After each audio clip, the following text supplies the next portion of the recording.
All right, the last of the Cold War videos will deal with détente that occurred in the 1960s until the late 1970s, and then the um, you know, the re-upping of the Cold War by the late 1970s, and then the eventual end of the Cold War by the late 1980s. So, what was détente? President Nixon and Leonid Brezhnev proclaimed a new era. This would be in the early 1970s of peaceful coexistence and established the groundbreaking new policy of détente, or cooperation between the superpowers, a thawing of relations between the two. Because thermonuclear war that could have occurred during the Cuban Missile Crisis was a reason to try to get along a little bit better. Détente is the easing of strained relations, especially in a political situation. The term is often used in reference to the general easing of the relations between the Soviet Union and the United States, a thawing at a period roughly in the middle of the Cold War. Like I said, mid 60s until late 1970s. Okay, here are some examples of détente. The end of the Vietnam War, so the end of a proxy war, the sharing of technology in space, Soviets and American cosmonauts meet up. Um, Conferences to try to bring about more peace, specifically the Helsinki Conference, which will be mentioned here in a few minutes. Armament talks, limiting the amount of weapons being built, etc. And then lots of nuclear arms race protesting by people in various different countries, specifically the United States and in Western Europe. All right, so here's a partial list of nuclear arms treaties. I am not going over all of them, but I will focus on a couple of them. All right, so partial test ban treaty. We're not going to explode nuclear weapons above the atmosphere anymore. Um, the way they used to do it is that people would stand a few miles away, they'd blow up an atomic bomb. They just really didn't understand the residual effects of radiation it would have on people over time. The non-proliferation treaty means that once various nations have access to nuclear weapons, we're not going to allow that to happen in other places. It hasn't been that successful. It has proliferated. Now you have nations like North Korea, Iran. North Korea for sure. Iran is on the verge of acquiring nuclear weapons. ABM treaty, the anti-ballistic missile treaty, the one that got everybody into a tizzy here in the 1980s with the American development of Star Wars. The whole idea of anti-ballistic missile is if you send a missile, an ICBM or whatever, to your enemy, they'll have the ability to launch a missile to destroy those missiles. So the whole idea with anti-ballistic missiles, might give you the pretext or the excuse that, hey, you can attack your enemy because they cannot hurt you. The SALT 1 and SALT 2. SALT just stands for Strategic Arms Limitation. We're not going to make 1,000 this year. We're only going to make 400. Okay, it's a stepping stone. And then near the bottom, you have reduction. Instead of just limiting, now we are actually destroying. We're reducing our weaponry. And that was some of the ones that were made near the end of the Cold War.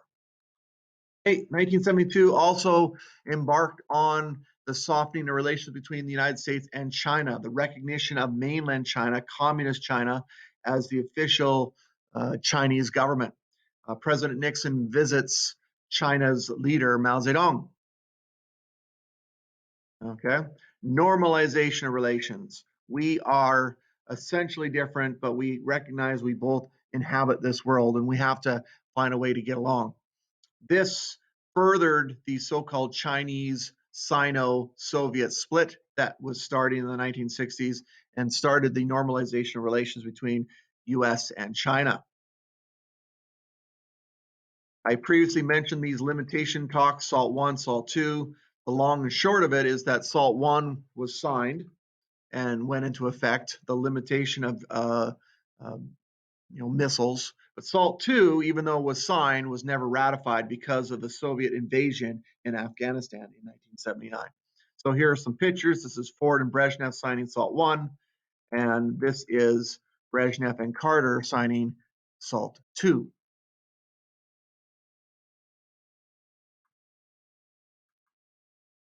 Okay, Helsinki Accords. Once again, the Americans say we're going to respect the boundaries and sphere of influence of the Soviets. The Soviets say we're not going to treat our people as harshly.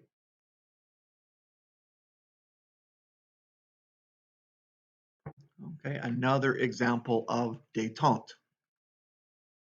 All right, so détente ends in the later part of the 1970s with the Soviet invasion of Afghanistan. And I have a few little Rambo resets here because Rambo 3 is set in Afghanistan.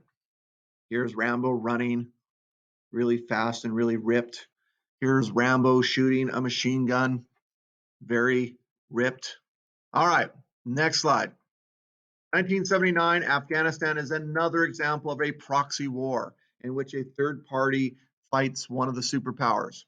Okay, so in this case, it would be the Afghans fighting and being supported by the Americans against the Soviets.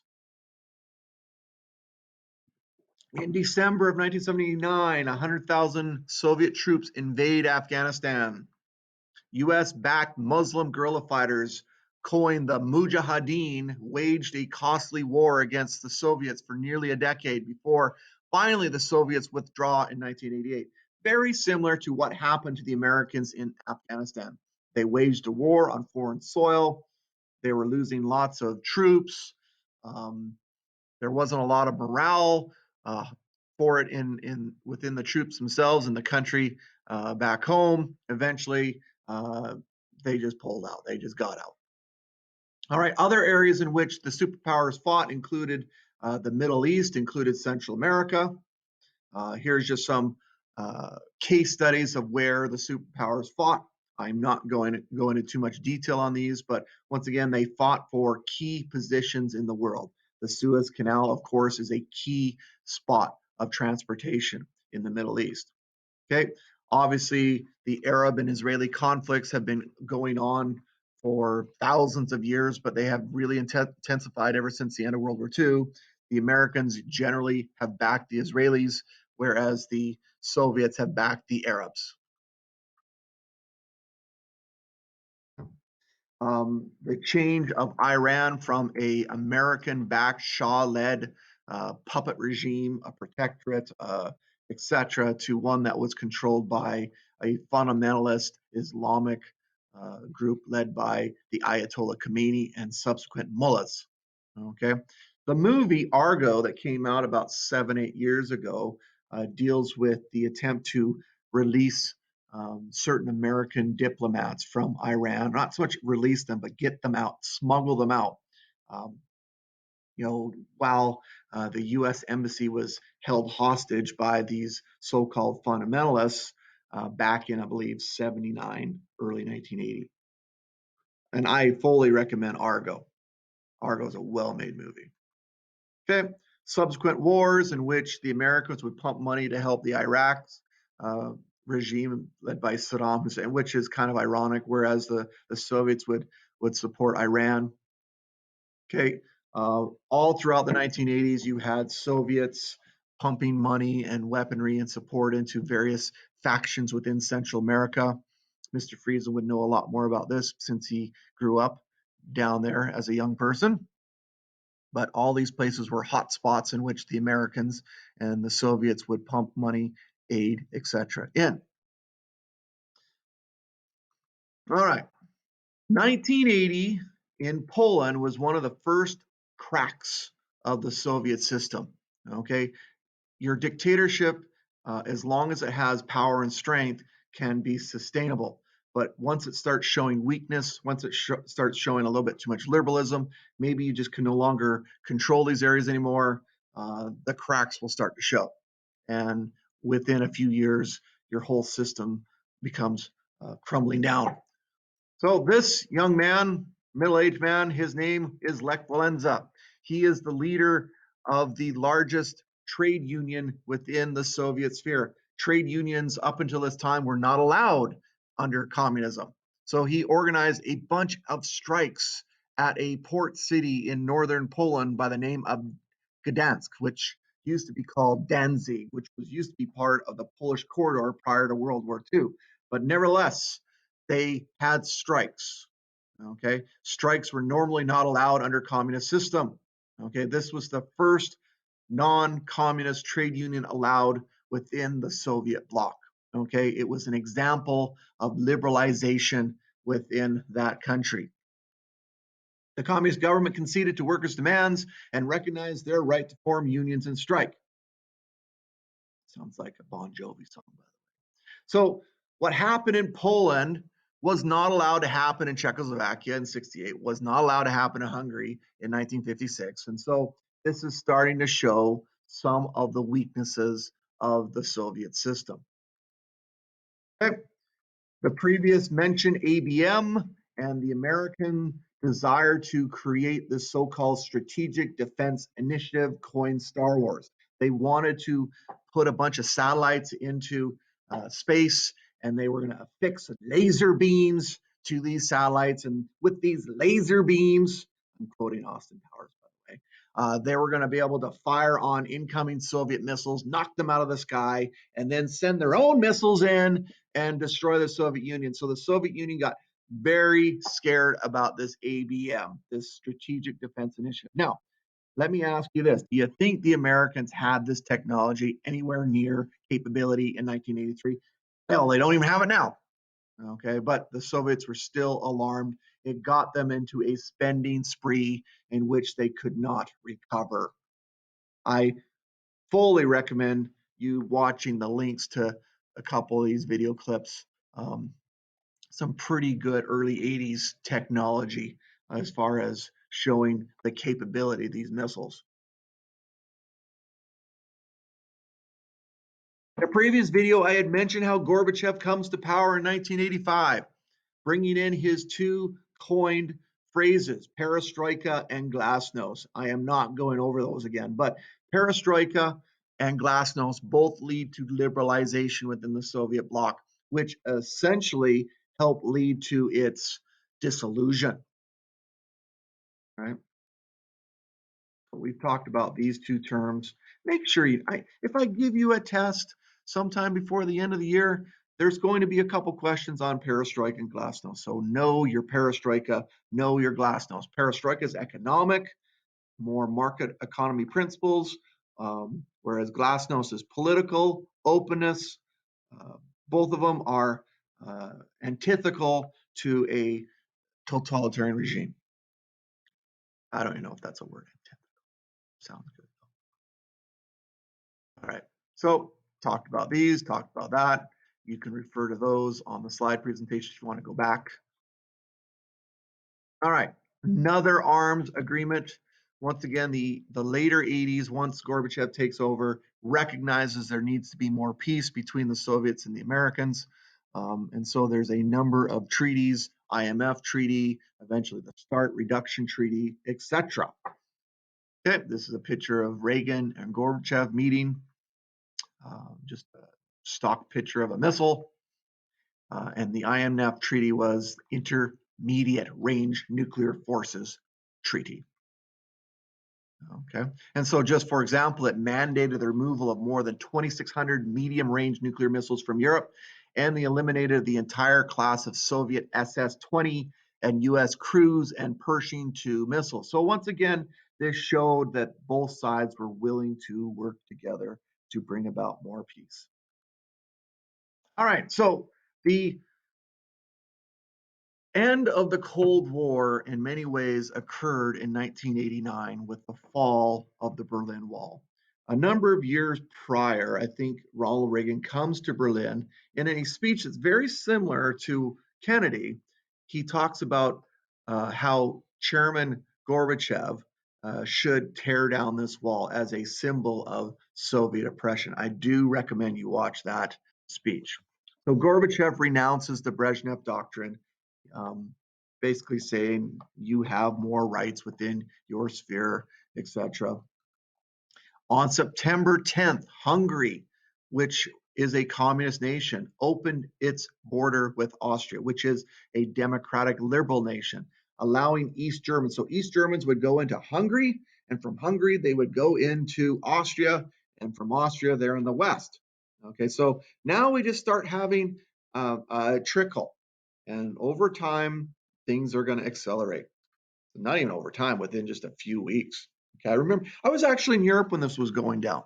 Okay, I was in Europe when Ceausescu from Romania was murdered. On the front page of the paper on the day after, it was a picture of him and his wife just dead. It was crazy. Everything happened very quickly in the fall of 1989. We thought the world was going crazy. Okay, but anyways, the Berlin Falls itself, uh, November 9th, 1989. There's a picture of it being torn down in the middle of the night. Thousands of people are looking to get across. Here's more pictures of students and young people crossing the Berlin Wall. Somewhere in my possession, I hope I have it. I actually have a piece of the Berlin Wall. Oh, here it is.